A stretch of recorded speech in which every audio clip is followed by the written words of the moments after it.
Hi Year 8, it's Mrs. Reed here and welcome to your Mastery Monday English lesson. Today we're going to be completing 3 activities. We'll be starting with reviewing your prior learning, so some retrieval-based practice. We'll be returning to recap sentences and fragments and the difference between them.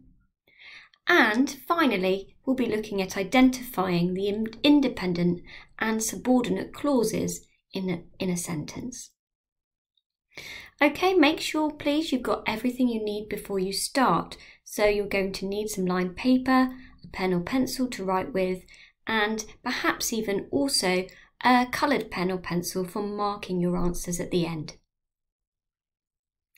Once you've got everything ready and you're distraction free, we can make a start.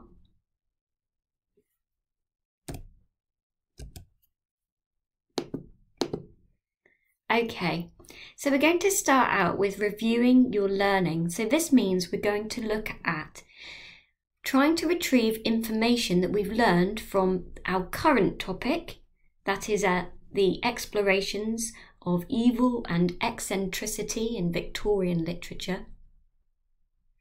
Then we're going to try and recall some knowledge from your previous topic. So for this one, we're going to focus on poetry.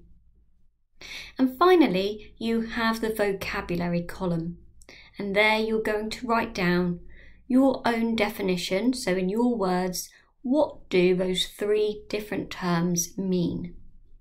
Now, I would like you to have a go at answering all of these today. And remember that there are going to be things that we forget, and that's perfectly fine, okay? But the more often we try to retrieve and recall information, the better it is really for our learning, because we're trying to build that knowledge into our long-term memory.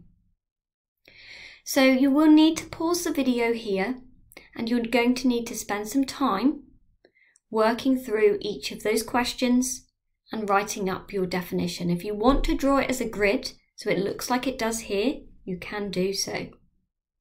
So pause the video and have a go at answering all of those questions, please.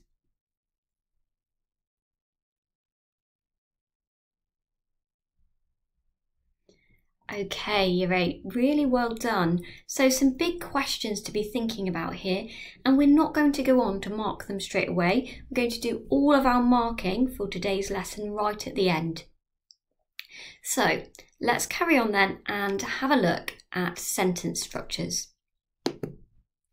So the last time I did a Mastery Monday session with you, I talked to you about the rules for writing a sentence. And we said there are 3 main rules really. A sentence must contain a subject, it must contain a verb, and it must express a complete idea. So let's have a look here in the complete sentence box, and we can see some examples just to recap.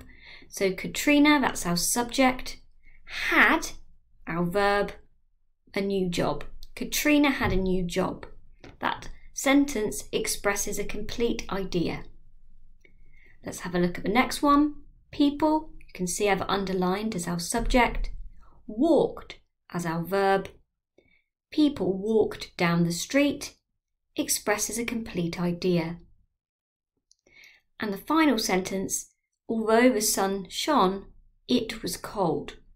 Okay, so here, this last part of the sentence really is the main clause. We have it, the subject, the verb was, okay, so it's telling us about the weather.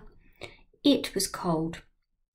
Now, if we compare that to the fragment box, we can see here that when we use a fragment, what we often do is either miss out the subject or the verb, or we could say it's not a complete idea. So in this case, we've got had a new job. Well, we don't know who had a new job, so we can say this is a fragment. It has no subject. People down the street. Well, we don't know what they did down the street. There is no verb, so this is a fragment. And the final bit, although the sun shone, Well, this is what we would call a subordinate clause. It's not a complete idea. It does not make sense on its own. Okay, let's have a go at applying those rules to a task.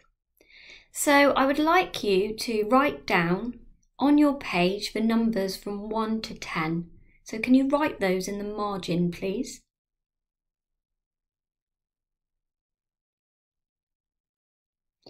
And what you're going to do next is to identify if each of these statements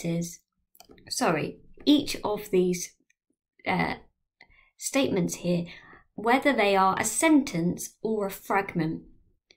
And then we're going to say if it's a fragment, what is missing? Is it the subject or is it the verb that's missing? Okay, so let's have a look through first. Let's do an example together. The lonely boy stumbled into the dingy room. Okay, so I'm going to apply a test. I'm going to check first that this has a subject. I'm going to check it has a verb. And I'm going to check it expresses a complete idea. And if it does those three things, then it is a sentence. Let's have a look. So I can see here the lonely boy.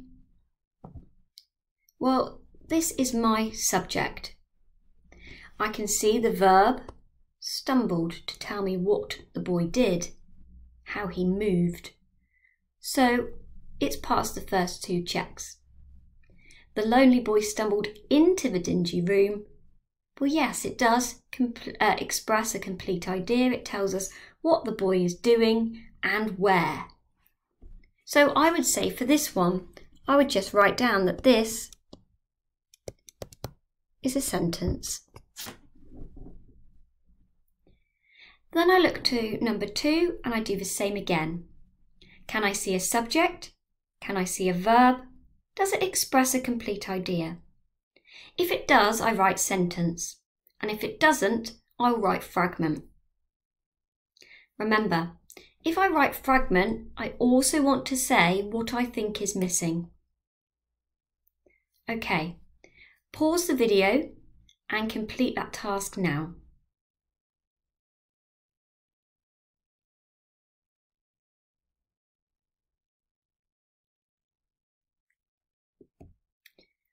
Okay, so this next bit involves a bit of listening, so you do not need to write for the next few minutes. We've got some example sentences to look at here. Each one contains what we call an independent clause and a subordinate clause. If we look at the red arrow, it's pointing at the first part of the sentence that says, Alex felt very proud. This is an independent clause. It has a subject, Alex, and it has a main verb, felt. And it does express one complete idea. Could be a sentence on its own. Alex felt very proud. If we look at the purple arrow, we can see this is pointing at the last part of the sentence, and we call this a subordinate clause. It doesn't express a complete idea. In other words, it wouldn't make sense on its own. We couldn't just say when his mum got the award, because we wouldn't understand what else happened, who the other characters are, the subjects, how they were feeling or what they were doing.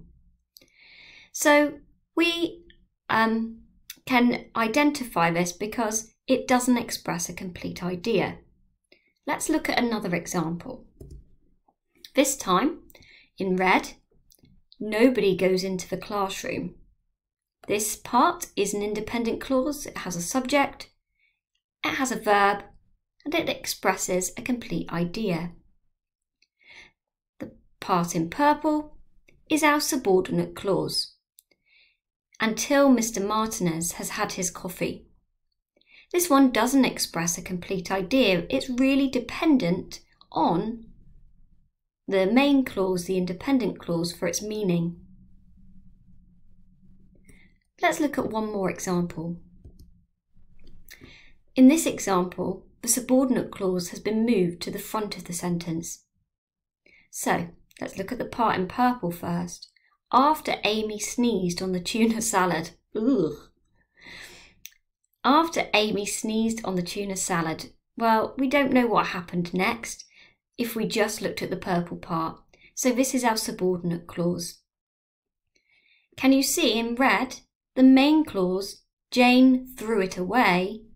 That is our main clause because we have a subject and a verb and it makes sense on its own. We have practiced sentences like this in our Mastery Monday sessions, where you will have been used to moving the order of a sentence and placing the subordinate clause at the start of a sentence, and we might have referred to that as the part that tells when or the part that tells where. So when we move the subordinate clause to the front of a sentence, we must use a comma after this part. Okay, the best thing to do at this stage is to practice. So I would like you to write 3 sentences of your own that contain an independent and a subordinate clause. Can you see that I've modelled my sentence structures on the sentences we've just talked about? So I want you to use those structures to create 3 sentences of your own. And don't forget the last one starts with a subordinate clause, so it must have a comma after it. Pause the video and write your 3 sentences now, please.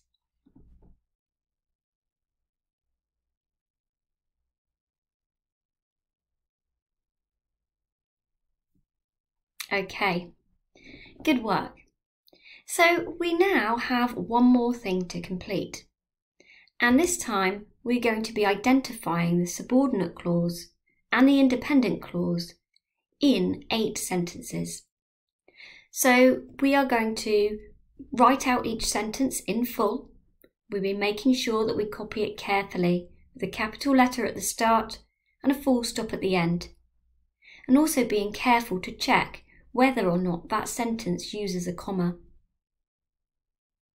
Once you have written out your sentence, you are going to follow the instructions at the top.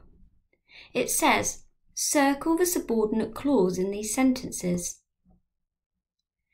Underline the independent clauses. Okay, so let's have a look at number 1 together. As Sherry blew out the candles on top of her birthday cake, her hair caught on fire.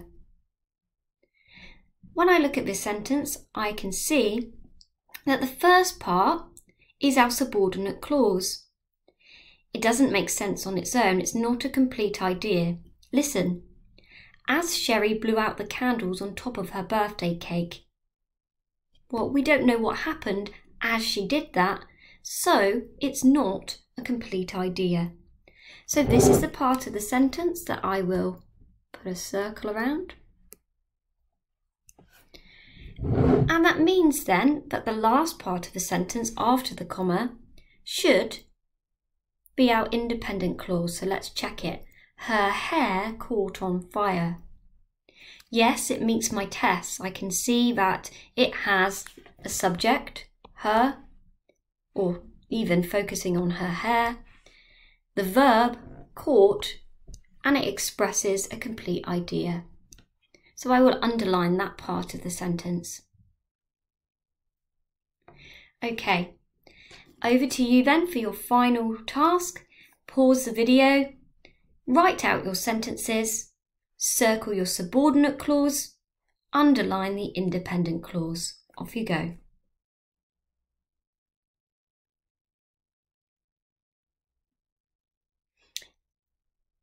Okay, right, so it's time to go on and mark our work. And I said at the beginning you might like to have a different coloured pen or pencil to do this in.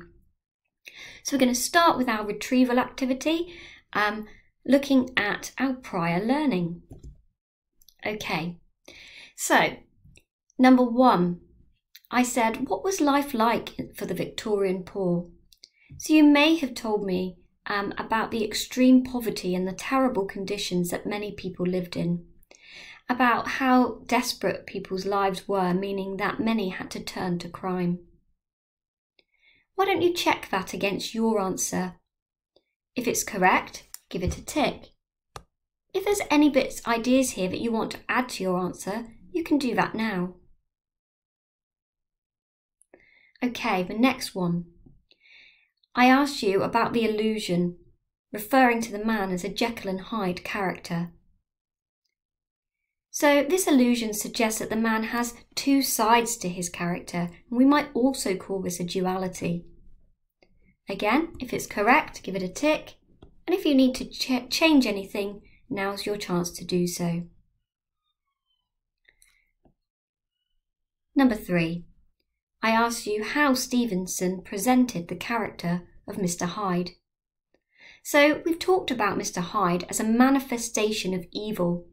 In fact, this might be a manifestation of the evil that Stevenson suggests lurks within humanity.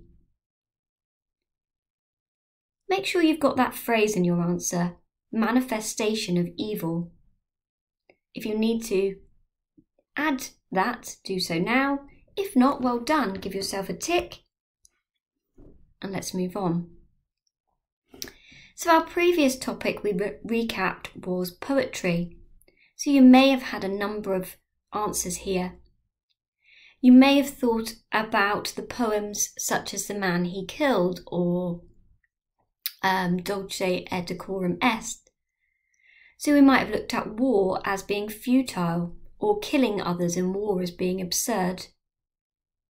The poetry we looked at might also have presented war as something horrific and horrifying that leads to suffering.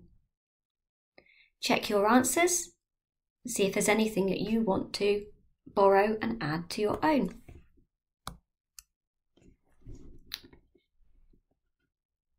In the poem Caged Bird, the caged bird was used to symbolise oppression and restriction, whereas the flying free bird was used to symbolise freedom. Well done if you got that one right. And in the poem Out of the Blue, the events described were based on 9/11. Now let's check our vocabulary and make sure if you don't have the right definition that you do correct it, please. So duality. This word referred to the state or quality of being two or in two parts. Mercurial. This word meant to be characterised by rapid and unpredictable changeableness of mood. And futile. Futile means pointless or incapable of producing any useful result. Right, let's mark your answers now. These were for your fragments or sentences. So number 1 was a sentence. Number 2 was a sentence. Number 3 was a fragment. In fact, we don't have a verb. We say have despite his many flaws, but we don't really know what happened next. Despite his many flaws, what? Okay, despite his many flaws, he still got the job, for example. We need to have that extra bit of information so it's not a complete idea. Number 4. Billy thought about dancing. Yes, that passes the test and is a sentence. Number 5. Because her mother encouraged her to be ambitious. This does not express a complete idea and is a fragment. Number 6. Although she couldn't explain it. This is also a fragment and doesn't express a complete idea. Number 7 is a sentence. Number 8 is a sentence. Number 9 is a sentence. And number 10 is a sentence. Make sure you've checked your answers and looked at any that you might have got incorrect. And finally, I want you to go through and check your answers for your subordinate clause and your independent clause. Make sure you pause the video Check your answers and correct if you need to. And when you're done, please send your work over to your teachers. Well done today, guys. Have a good day.